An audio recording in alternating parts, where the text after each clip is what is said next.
Hi there, I'm Sandy Allnock, and today I wanted to show you 4 different ways you might try to decorate the edge of your Bible. This is certainly not required for Bible journaling, but sometimes it's fun to make something pretty.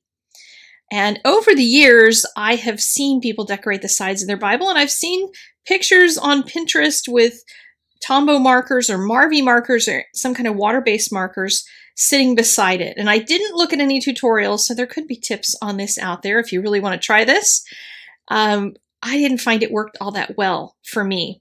It could be that my book wasn't closed tight enough, but this is also a really old Bible. It's a used Bible that I purchased way back when I first started Bible journaling so I could have something to practice on that was Bible paper. And I found that what happened is all the pen marks wanted to try to go vertically along with the lines of the paper and stuff. So it didn't work out all that well.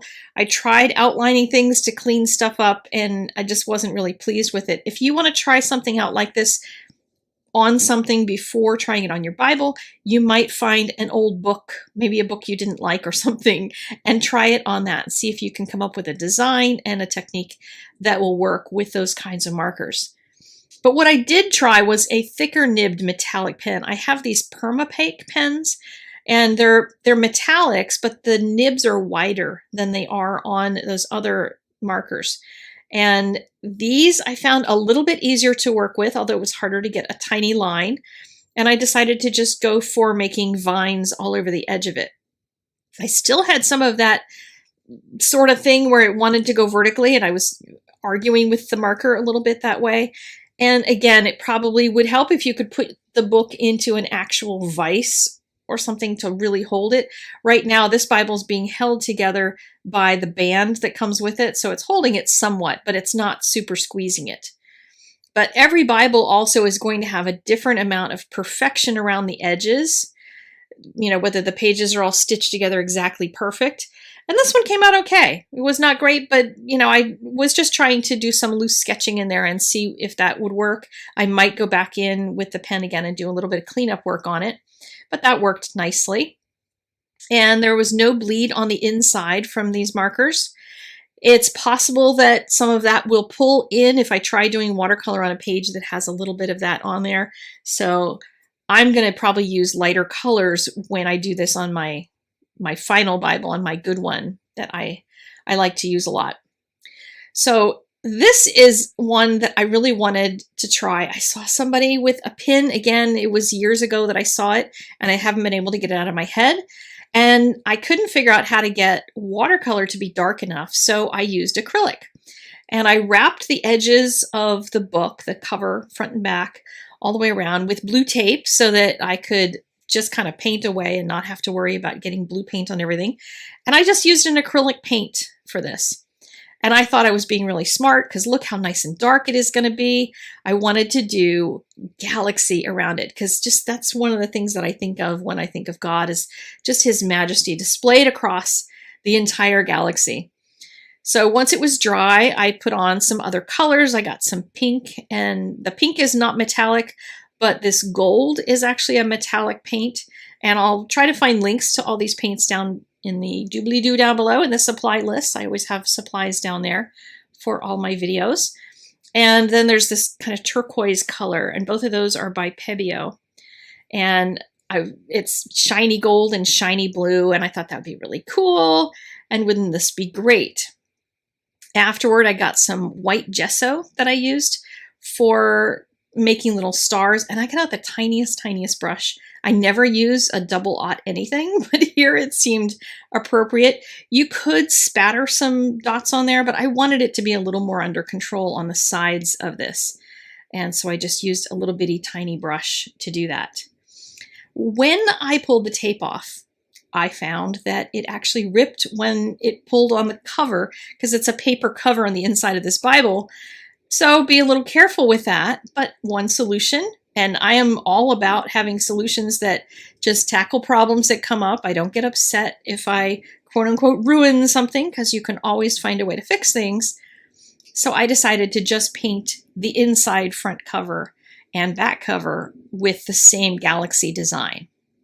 So I'm using a really cheapo brush. On the outside I used a cheapo foam brush, and on this one I used just a a cheapo brush I got at the hardware store. And in order to get rid of all those lines and make them not so linear, because it was a cheapo, yucky brush, I just used a cotton ball to mush it around a little bit. And then added the galaxies back in, again with a cotton ball, the same way as I did on the outside edge of the Bible. And splooged color around, and I was thinking about where I'm going to put a Bible verse across this and kind of just planning it out in my head a little bit so I could leave room for what I wanted to do with enough color underneath of it that a white pen would show up, because I wanted to have some white pen lettering, and just kind of splooging the color around.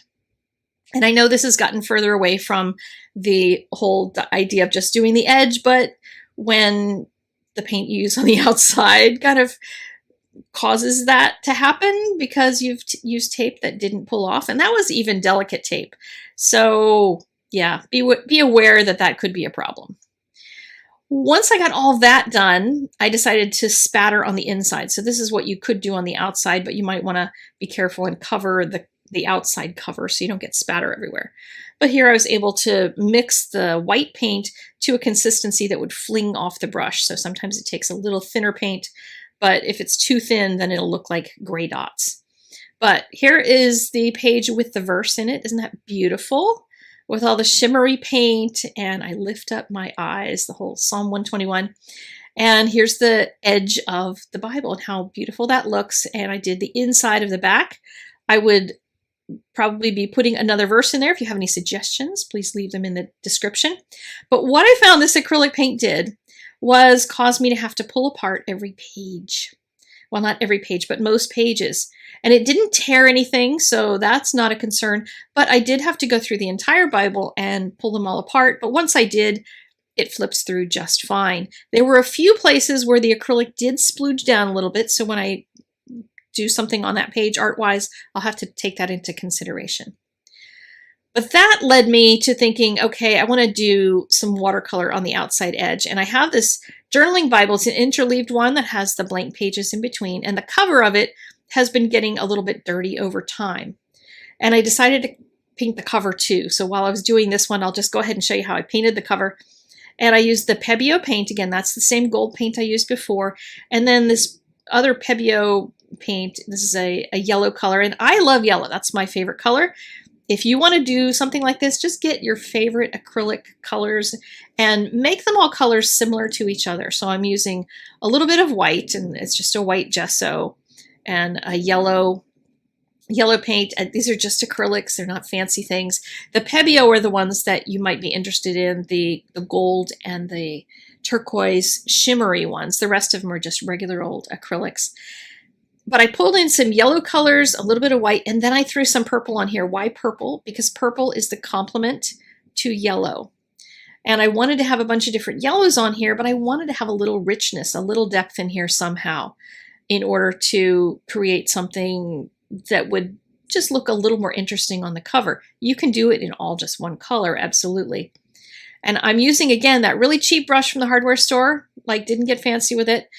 Some of the paints, I'm going to just play around with how wet do they have to be in order to move on this surface, because this cover is canvas. If you're using a different kind of cover and it's got something, you know, maybe it's a slick cover, you're going to have to put gesso on that first as a first coat and then go from there. But I wanted this to feel not like it's all painted on top, but that the color is sinking into the canvas. So I'm just using little tiny bits of the white gesso just to add some brightness of color to a few spots, as opposed to trying to cover the whole thing, because the gesso underneath would brighten all the colors on top of it. And I didn't want it to be like screaming crazy bright. I wanted it to feel kind of orangey goldy with a little bit of shimmer in it. And I just kind of kept painting on it until I was satisfied with it. One of the really nice things about acrylic is that you can just keep painting over it. So if you paint over top of this with a whole different set of colors, then this can serve as the undercoat. I actually tried at one point with this one to paint a lion in here, kind of just into the yellow paint, and it came out really awful. So I just painted over it and made it just plain color again. And that's kind of the joy of doing something like this, you don't have to be perfect. You can always change it and do something else. So here is the gold watercolor. This is Daniel Smith's Iridescent Gold.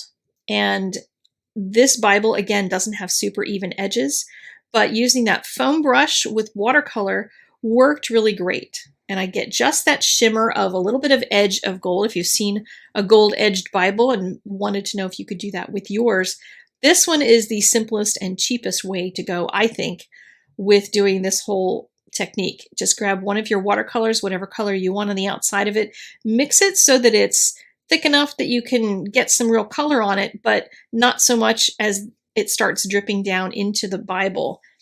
And with this one, you can tell I'm just squeezing it by hand to get the paint on it, and nothing dripped in there. So all the pages were just fine with that.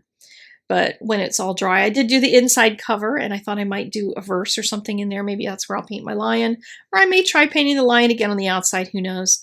But none of that gold dripped down in. I just have a beautiful gold edge now for this Bible. So there you go, a few ideas for decorating up your Bible if you're interested in doing such a thing. And I will see you again next week with another Bible journaling video. Have a blessed one. God is with you, and I'll see you later. Bye-bye.